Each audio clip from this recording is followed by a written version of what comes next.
Jadi saya fikir kalau kita nak memilih seorang pemimpin yang boleh mewakili kita di Dewan Undangan Sabah ini dan bakal untuk mengangkat masalah yang dihadapi di masyarakat setempat, memperjuangkan nasib kita supaya kita jadi lebih baik, saya fikir kriteria yang pertama yang kita nak letak tu kesetiaan.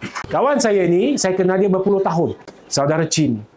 Tak kira parti tenggelam atau timbul, susah atau senang, siang malam, beliau berpuluh tahun ini bersama dengan Barisan Nasional dengan MCA. Walaupun banyak kali ada orang datang jumpa, minta dia, kata nak bagi peluang, nak bagi jawatan supaya dia berpindah dari camp ini ke camp lain, tetapi hati beliau ni tetap bersama.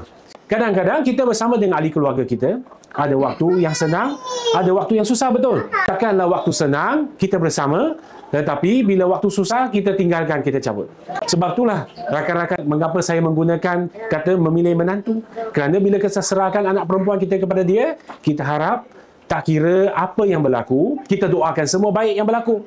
Tapi kalau ada sesuatu yang kita menerima cabaran, kita harap menantu yang dipilih ni bersama dengan kita. Kalau kita nak pilih seorang pemimpin, saya fikir keikhlasan, kejujuran tu sangat penting. Dan keikhlasan dan kejujuran tu kita bukan lihat menilai waktu pilihan raya dekat. Yang Achin ini, selama saya kenali beliau, kalau katakan kerja-kerja parti nak membantu masyarakat, tuan-tuan dan puan-puan, kita panggil dia, walaupun dia tidak pernah ditawarkan untuk jadi calon, beliau ikut dia untuk bantu. Nah, ini penting. Berpuluh tahun, bukan satu bulan, bukan satu hari. Ketiganya, beliau anak jati tempatan. Bukan saja lahir di sini, dapat pendidikan di sini, paling pentingnya beliau hidup bersama dengan masyarakat. Apa yang dihadapi, yang tuan-tuan dan puan-puan hadapi, apa sukaran, tiada air, tiada api, beliau juga rasai dengan sendiri. Jadi kalau kita pilih orang tempatan macam ni, senang.